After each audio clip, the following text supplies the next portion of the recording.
Hi there, welcome to or welcome back to Tiff Reads Books, where I read books, I talk to you about them. Today, we are not going to be talking about this stack behind me that I still need to put away. We're going to be talking about the Green Bone Saga by Fonda.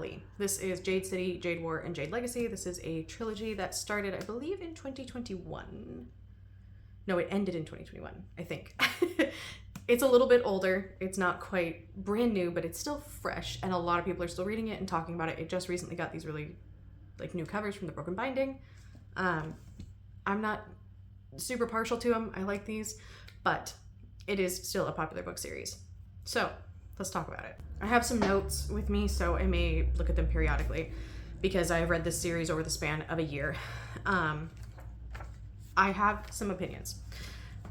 I have such complicated feelings about this, and by now you've seen the title, you know. I don't love this series, but I don't hate this series. It was fine. I struggled to read it. I struggled to read the last two books, but I loved the first book, and I love the story. I think the story is interesting, fantastic.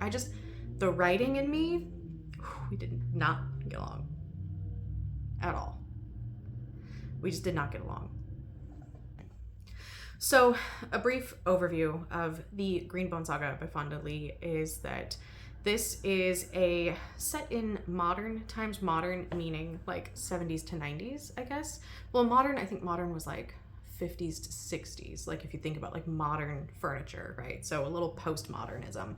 So we're set though in a time, most of the books, before cell phones, and we are urban. This is an urban fantasy, and it's heavily inspired by martial arts and by martial art films. If you look at anything that Fonda has talked about her inspirations for the series, that's where she drew a lot of her inspiration. This is more of a family drama than a big epic fantasy, because everything we're dealing with it won't shape the world necessarily within the story. We're doing political stuff, but it's very much limited to this island of Kekon, and that is this island. I'll see if I can take a picture of one of the maps or something and throw it in here. So on this island, we have these two ruling clans. So we have the Calls rule the No Peak clan, and the No Peak clan is the family that we are going to be following. Their rivals are the Mountain clan, which is run by Ait Madashi. So she's the first woman who's ever been what they call the Pillar, which is the leader of the clan. There's all this terminology that comes in. As with any fantasy, you have to learn the world, and the world that Fonda has built is very fascinating.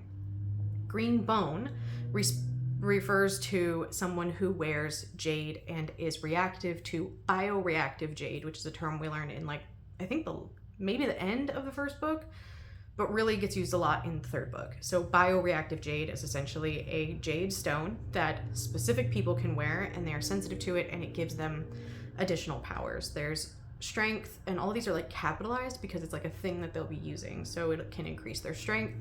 Steel is one of them, which can make them stronger. Some of them can steel against certain impacts of weapons and things like that. Perception, they can perceive other people's jade auras and know what they're going to do a little bit before they do it, depending on how good they are with perception. Deflection is one of them, and then there's another one that's they can jump really good or run really fast or whatever. I can't remember what that one's called. But basically all of these different things, those are the 5 main things of it.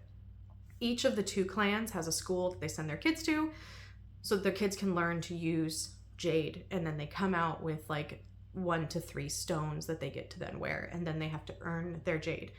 The island of Kekon is kind of old school compared to other parts of the world, which once we get to know them, we understand that we're kind of in this more traditional type thing where a lot of things are built around what I actually just realized is very much House Tully stuff: family, duty, honor. So that's pretty much what this whole book series is about, and they basically have to earn other jade by taking it from someone else, and you can do that by challenging someone to a clean blade. And those are typically not to the death, but they can be, and that is perfectly legal under their society. So when they win, they get to take the other person's jade. If you kill someone, you take their jade, ultimately making you more powerful.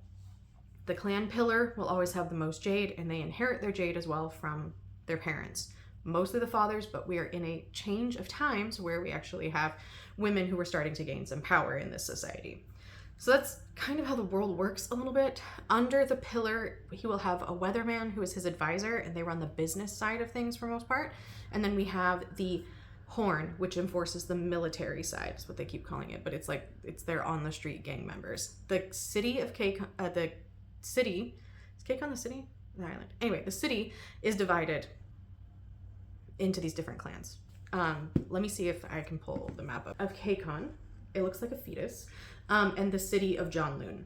I think it's Janloon when I was listening to the audiobook. And so here is the city, and it is divided up between these two clans who are constantly trying to get more jade. So that's kind of the world. Essentially, we're doing interclan politics for the most part, which is something I love. I love politics. I love political movements and machinations and things like that. But we're following the Call family through multi-generations. This series spans 26 years. Okay, so we're following Hilo, Lan, and Shay, which are the grandchildren of the pillar of the No Peak clan. And eventually, as they move through over 26 years, different roles within the clan, to not spoil anything. So this is a little non-spoilery introduction to this story. Shay has, in the beginning of the book, they're in their 20s to 30s. Shay has left the country, abandoned her jade, and is now coming home. Hilo is the horn at the time, and he is very much loving that role. Hilo likes a fight. He likes his honor. He's a very aggro guy. And Lan has just kind of recently become the pillar, I think, within the last few years. And their grandfather is very much not wanting to give up his control of the clan. In fact, still leaving his weatherman, who is very old and not the best person in the world, in place as the weatherman, instead of letting Lan put in his own weatherman. So that's the introduction to the story. I'll talk a little bit about Jade City first. So I liked this one a lot. I liked following the family. The other character we get to follow is Andon, and Andon is the young cousin of the Calls. He is just about to turn 18 when the book starts, and he's finishing up his time in the school, and he has a complicated relationship with Jade. His mother died of what they call the itches, and there's a terrible description of a cheese grater, of her like taking cheese grater to her skin. So essentially, if someone is super receptive to jade or not receptive to it, they can get overwhelmed by it, and like it makes them like itchy, and so it's called the itches. So he's also worried that he might go a little bit mad if he takes jade. We kind of have this overlap with it being almost like a drug in a lot of aspects, but then there's a drug created that allows people who aren't receptive to jade to be able to use jade, allowing for a market to move jade through. Because then the other character we're following is Barrow, and Barrow is clanless, and he really wants the power of jade. And so his whole goal is to take jade from people throughout the story. My problem with the first book, I gave it a 5-star. I loved it. I loved the story. I loved getting to know the characters. There's this fantastic interaction between Shay and Ait Madashi, who's the leader of the the Mountain Clan. And they have this whole conversation about being women in this world that still views women as birth givers and as helpers, and not necessarily as rulers and people with power. So I loved that aspect of it and getting to know those people. Something that I didn't notice in the first book that I really noticed in the next couple books that really bothered me is this series is heavy on the tell rather than the show. For some people, that narration style works fine for them. They're not bothered by it. But for me, I was getting so frustrated, more so in the later books. The first book, I was like not really noticing it. I was very much getting to know the characters. I loved how character driven the story was, how interesting the world was. And to see people moving throughout it and making their like political moves and their little backstabby things and their little secrety things, and like what's going to happen with this character and all this stuff. Because something interesting about Andon is he's not only an orphan, like his parents have both passed and the Calls have taken him in. He is mixed race, and that's kind of rare in this more traditional society that doesn't like the idea of race mixing necessarily. So he's mixed race and he's gay, which also is seen as bad luck. So there's that. There's also the fact that Hilo, who is very well respected because he is a son, he's a Call, he is dating a woman who is a Stone Eye, and that is someone who is of this race in the book that should be reactive to Jade but is born without any reaction to Jade, and that is also considered unlucky. And her name is Wen, and I came to absolutely adore her. She's so intelligent, and she's just so good. Like, her character development is amazing. So we followed them through the story, and I was like, oh, okay. So essentially, it's really hard to give a plot because it's them moving against the other clan throughout it, and we have them kind of moving into their positions and taking over their roles. And there's kind of a big plot point about a quarter of the way in that changes the trajectory of everything, but it's a big spoiler if I tell you what that is. So, and I'm trying to keep this spoiler free, and then I'm going to do another spoilery one. So let's essentially mostly just talk about the first book, to be honest. The only thing I'll say is that the narration style changed in the second and third books, and there's big time jumps.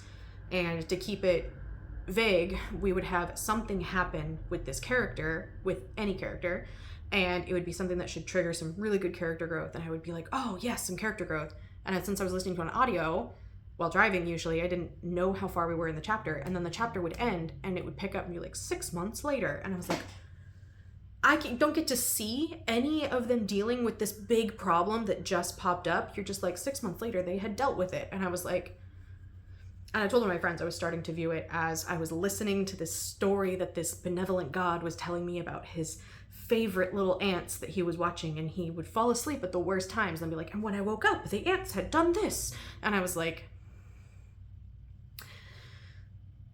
I don't get to see any of it. Like, we just don't get to see so much of the things that I love about characters, them going through hard times. We see like bits and pieces of it, but it's very action heavy. And you can tell Fonda Lee really enjoyed writing her action and her fight scenes. And so we're doing a lot of stuff to get to a fight scene. We don't have a lot of like internal dialogue with things. We have a lot of Shay felt unsure of this situation. And then instead of like showing us that Shay felt unsure, she's just like, Shay felt unsure about this situation. And Hilo could feel it through his perception. And I was like, can I see that happen? Can I know how Shay feels unsure or what kind of unsureness she feels? No, you can't. She just felt unsure. And so I've said plenty of times, like, I feel like this is one series that I would really enjoy being adapted, because I feel like I would get a closer connection with the characters, seeing them on the screen and being able to see how they're reacting to things rather than just being told they're reacting. And so it kind of reads a little bit more like stage direction type thing. And so I had to consistently replace myself. So I gave book 2 like 3.5, and I gave book 3 3.75. It's just, I had to be like, okay, if the narration style was different, because the writing is not bad. It's not grammatically incorrect. It's not that it doesn't flow. It's just, it's a style that doesn't work for me. There is nothing wrong with this series. Except for Hilo. I hate him so much. So let's talk about that, about my hatred of Hilo. Hilo is very egotistical, very aggressive. He does not like to be wrong. And me saying I don't like that is very weird, because I like Rin from the Poppy War, for example, and she is very much like that. But you know what happens to her? Consequences for her actions. And then we get to see her have to deal with those consequences. What's another unlikable character? I've said plenty of times, the First Law trilogy, okay? They're all unlikable people. I love Glokta the most, and he is by far one of the worst people. He is like head torturer, and I love him, even though he does terrible things to people and he makes terrible choices for the affect other people. But we are in his head enough and having him go, is there, like, there was one point where he was like, where is the line where I can no longer turn back and be a good person? He's constantly wrestling with that, and what it means for him to do the things that he does, what it means to him and for him. And we're getting these things where he's occasionally feeling moments of empathy, and how we're getting to see how that affects things. And he's also got consequences he has to deal with, plenty of them. The same thing with, like, there's other people in the story without me going into too much of it, but characters that have consequences. And I feel like I was waiting forever for Hilo to have a consequence for one of his choices that he made that were selfish. And I do get, when you were leading something like this is very much like a mafia type story, right? So it's very much a gang member, like control the city type of story. I get you're going to have to make tough decisions. You're going to have to be an asshole. You're going to have to do things that are not nice to keep that control. But I needed there to be a consequence. And instead, every time he did something like that, people just trusted him more and they enjoyed him more. We see him in book 2 do some brutal things. And then there's a tiny little like consequence in book 3, which I will get to in a moment. I will give a little spoiler thing. And a tiny little consequence that is brushed over because we do a time skip. And we do see like maybe a couple of, maybe there's like 50 pages of this turmoil within the family that he has created. I guess I could do it kind of vague. So he makes a choice in book 2, and it is something that does not come to affect him until 18 years later, where he ends up causing turmoil in his family, in his immediate family. And that turmoil lasts, like on the book, maybe 50 to 100 pages out of this massive book. Okay, this book is, let's look at how many pages it is. 705-ish pages. That might have not been the very last page. 700 pages. So maybe for 50 to 100 pages of that, there's a little bit of turmoil, but we don't spend all of that time with Hilo or the other character that they have the friction with. We're spending it with other people, and then we're getting a time skip to something then happening that causes the family to come back together, and then they have to get over it, and we have a time skip again. So we never see them really work it out. We have a couple of conversations, and then we time skip past it. And I was like, the one time he should have had an actual consequence, and I might have started to feel something for him if he'd shown growth and character improvement, but we don't get that because of the time skips. So we never get to see it. So there are characters in this book that things happen to that everyone who loves the series was like, I was so emotional during this. I cried so much. And I was like, why? I didn't even know those characters. Why do I care if something happens with them that should create an emotion with me because we spent so little time with them? I don't even know who they are. Like, I had no emotional reaction to it because I spent so little time with that character. So for me, as a character-driven reader, these stories were not ideal. If you are a plot-driven reader, you will probably enjoy these. I am in the minority on BookTube, on Instagram, like in the book social media spaces, I am in the minority by saying these are not my favorite. And I actually really didn't like them and kind of had to force myself to finish them just because I had already bought them. And because I liked the first one so much, I bought all of them. I ended up listening to them on audio. I got them from the library and listened to them on audio so that I could get through them. So that is my spoiler-free like review, I guess, of the whole trilogy. Without giving any spoilers and things. Hilo and him being the big focus of the story really made me not care about the story so much, but also I would have cared about him if we had spent more time getting to know him. We spent a lot of time with him, but we didn't get to know him. We didn't get to see him. There's other characters in here. I do love Shay. I still love Shay. I love Wen. I love their interactions. Those things kept me wanting to read. Those things kept me wanting to go, which is why they're not 2s or 3s. They're like almost 4s. It's just that the narrative style made it very difficult for me because it is just the time skips. My goodness. This first book spans like a year. That's fine. You can do a year in like 600 pages. 500. It's like 500. It's less than 500 pages. You could do a year in that time. That's fine. We're still going to have a little bit of time jumps, right? But we can do a year. This book's like 5 years. And I was like, why are we time jumping so much? This book's maybe 4 or 5 years in this one. And then we get like 20 years in this book. 20 years.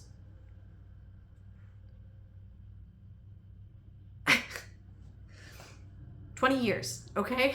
And I was like, I can't because there's so many other things I wanted to spend time with. I get that you want to wrap up this story because you're like, oh, I have this ending that I want to do. And but there was no time for me to care about the development of the characters and what was happening to them and all these new introductions of characters in 20 years. I just didn't care anymore.